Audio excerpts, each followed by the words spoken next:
Bonjour tout le monde, donc voilà, nouvelle vidéo. Cette fois-ci, on m'entend mieux. Donc voilà, c'est parti, hein. Donc directement sur l'autre écran. Donc je regarde de ce côté-là, hein, comme vous le savez.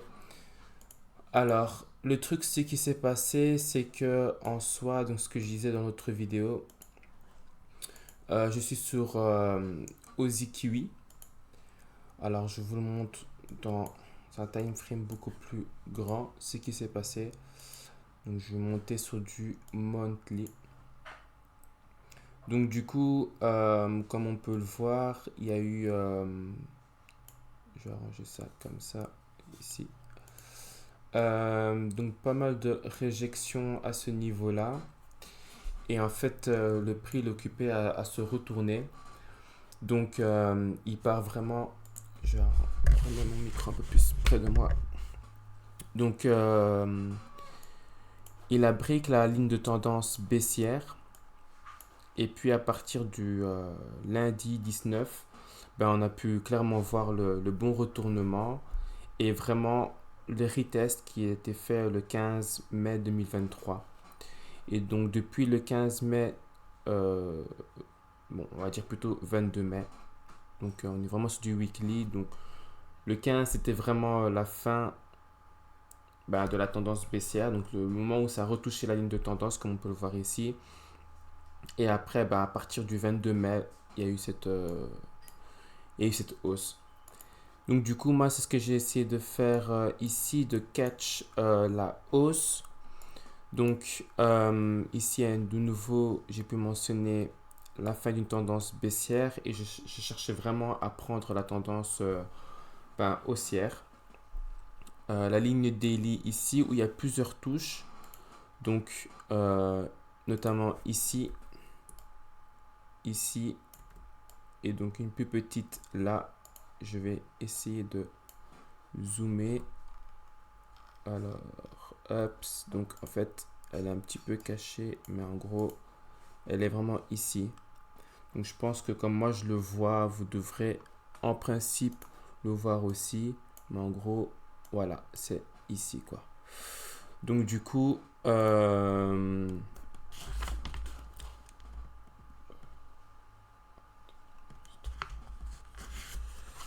je reçois un appel, 2 minutes. C'est pour ça que je peux laisser de côté. Alors, et donc du coup, après ce retest ici, donc j'aurais pu rentrer à ce moment-là, mais je n'avais pas mon compte. Donc MyForex Funds, comme j'expliquais que j'étais en phase, la première phase, donc phase 1. Et donc du coup, j'ai pas pu prendre le trade à ce moment-là. Donc c'était le retest qui a été fait le 1er juin, donc il y a 8 jours maintenant. Et j'ai pas pu la prendre. Ensuite, je vais dans un time frame beaucoup plus bas. Donc c'est à ce niveau-ci. À ce niveau-ci, en fait, ce qui s'est passé, c'est que, en gros, donc c'est à 5 heures du matin, j'avais pris le trade un peu plus tôt. Quand j'ai vu que justement ça retestait mon 50% Fibonacci, que ça a bien break, et que ça cherchait donc le retest. Mais comment ça se fait que le prix a réellement bump? C'est parce que, en fait, il y a eu une nouvelle, il y a eu une annonce économique. Et en fait, l'annonce économique, c'était quoi? C'était que bah, la banque, donc la RBA, donc la banque, euh, comment on dit ça encore? La banque centrale euh, de l'Australie a annoncé une nouvelle hausse parce qu'ils estiment que l'inflation est beaucoup trop élevée et que donc du coup, bon bah, il faut faire quelque chose face à ça. Et la solution, c'est quoi? Ce qu'on peut voir donc depuis presque un an maintenant ou même plus d'un an, c'est l'augmentation des taux d'intérêt. Donc c'est partie d'un des outils que les banques sont trop utilisent pour pouvoir ben, réduire l'inflation. Et donc du coup, j'avais eu plusieurs entrées. Donc j'avais eu une entrée donc ici, j'avais une autre entrée là. Mais le truc c'est que ben, comme vous voyez ici, la petite mèche, je vais encore zoomer. Donc ici, c'est passé hier. Donc voilà, hier. Et donc du coup, ça a touché ma position en break-even. Et donc, du coup, bon, bah, enfin, ça a coupé, quoi, tout simplement. Ce que j'ai pu remarquer, en fait, c'est que le marché, il est en plein, je pourrais dire ça, range. Enfin, du moins, il fait un pattern de continuation. Donc, on peut clairement identifier en H1. Donc, je le trouve, mais hyper propre. Vraiment, il est très, très, très clean. Donc, on voit clairement que dans mon trading plan, la façon que je trade, euh, quand il se passe un truc comme ça, il faut qu'il y ait donc au minimum 3 touches. Donc pour moi, à partir de 3 touches, si ça break, ben c'est clairement une bonne tendance. Si maintenant, on va dire ça repousse, donc au bout de la quatrième fois, je vais peut-être vous le dessiner, comme ça c'est peut-être un peu plus explicite. Donc sur le côté blanc, donc admettons maintenant que voilà, il y a une ligne de tendance, donc je prends mon tracé ici. Admettons que ça fasse un truc, je sais pas moi, comme ça, puis ça revient ici. Je dessine un peu n'importe comment, hein. Donc voilà, ça revient ici, puis ça redescend plus bas. J'ai doublé-cliqué, hop, ce n'est pas grave, on reprend comme ça. Et donc du coup, voilà, ça repart ici.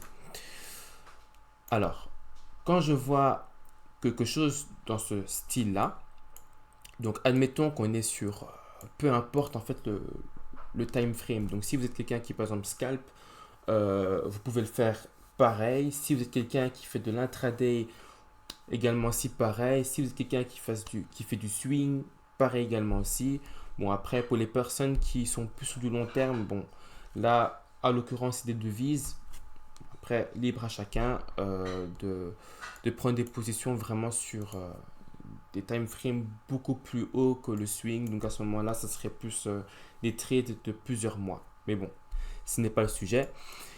Et donc du coup, en fait, si je vois ici qui fait une réjection, donc parce que le prix il est venu comme ça, donc admettons comme ça il est venu, donc c'est vraiment un exemple très très théorique, hein.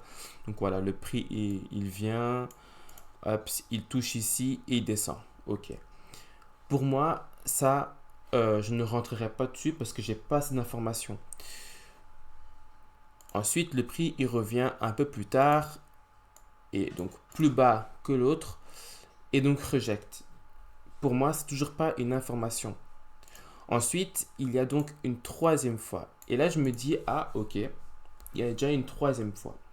Alors, au bout de cette troisième fois, je pourrais peut-être avoir en tête de me dire que voilà, je vais acheter, enfin, je vais plutôt vendre à ce moment-là. Parce que là, on imagine qu'on est sur une tendance donc baissière et que donc du coup, voilà, le prix donc descend, donc sur une tendance baissière. Euh, mais techniquement, ce ne serait pas quelque chose qui est vraiment fiable. Pour moi, je vais le faire si maintenant il y a des fondamentaux.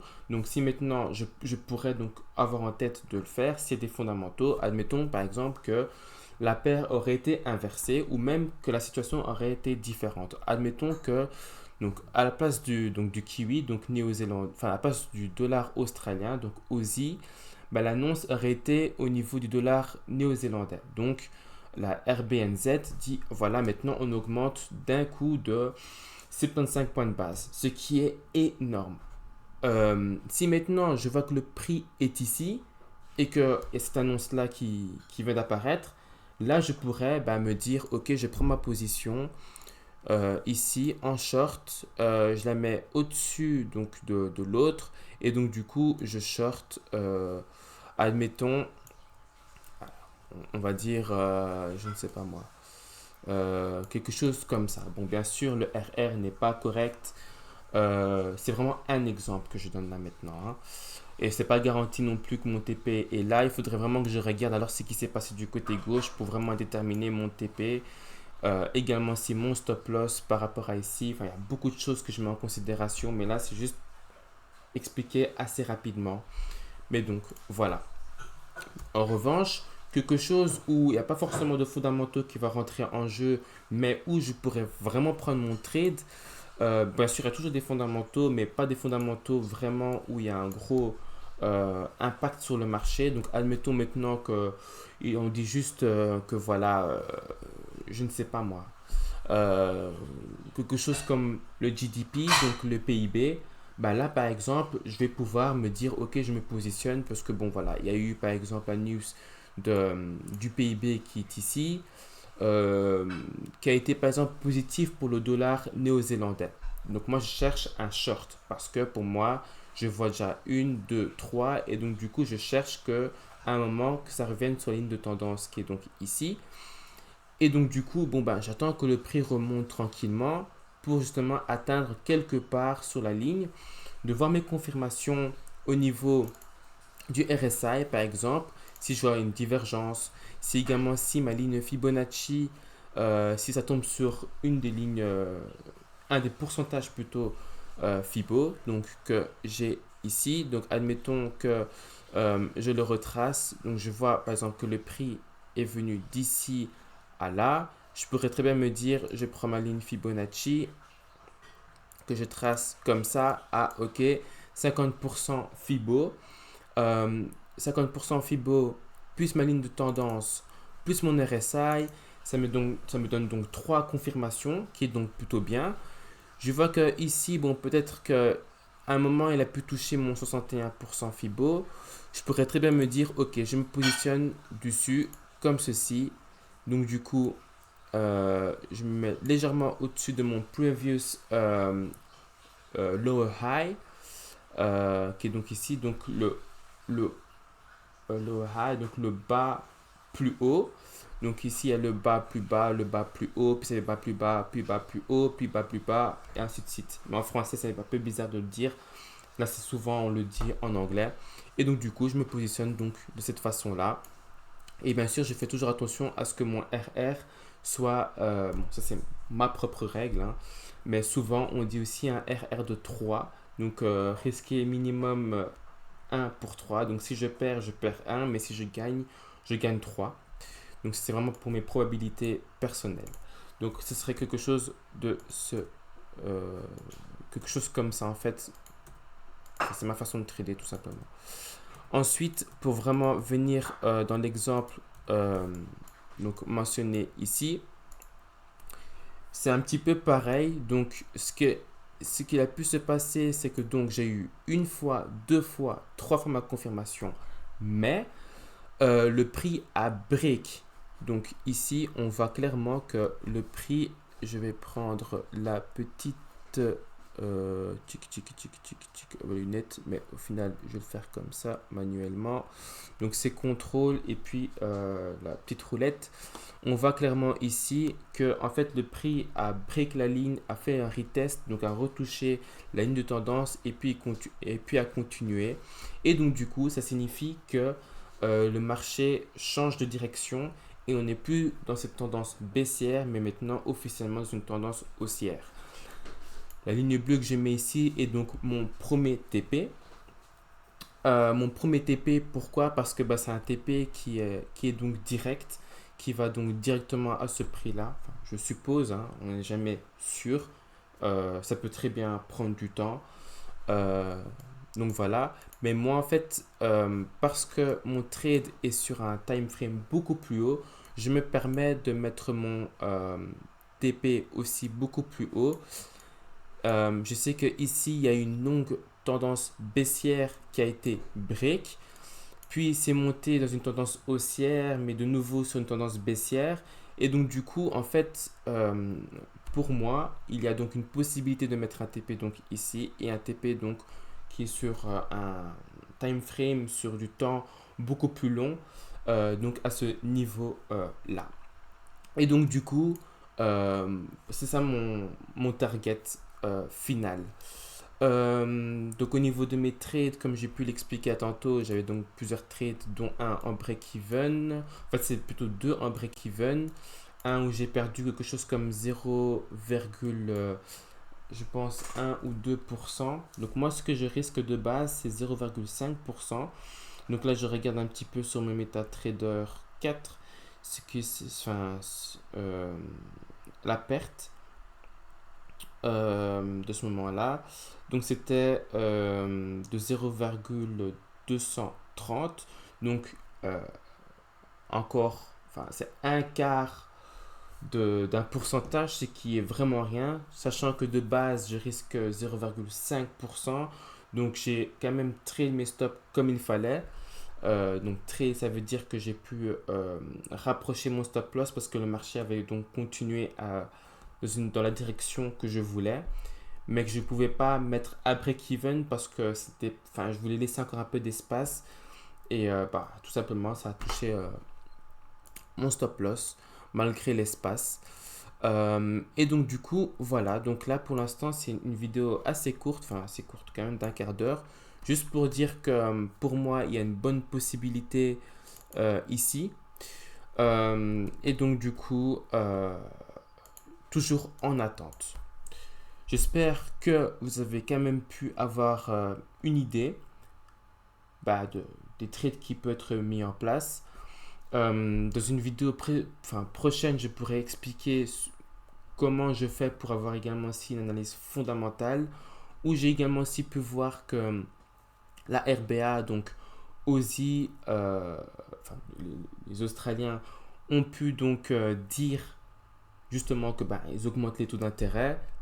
Ça se passe sur un site internet qui est assez donc facile à comprendre avec les calendriers économiques, donc toutes les news qui vont se passer cette semaine-ci, la semaine prochaine et je pense même dans le mois. Donc du coup, voilà, c'était tout pour aujourd'hui. Je vous souhaite à tous et à toutes une bonne journée, une bonne matinée pour certains, je ne sais pas le décalage horaire, ou une bonne soirée. Et je vous dis donc à la prochaine. Ciao.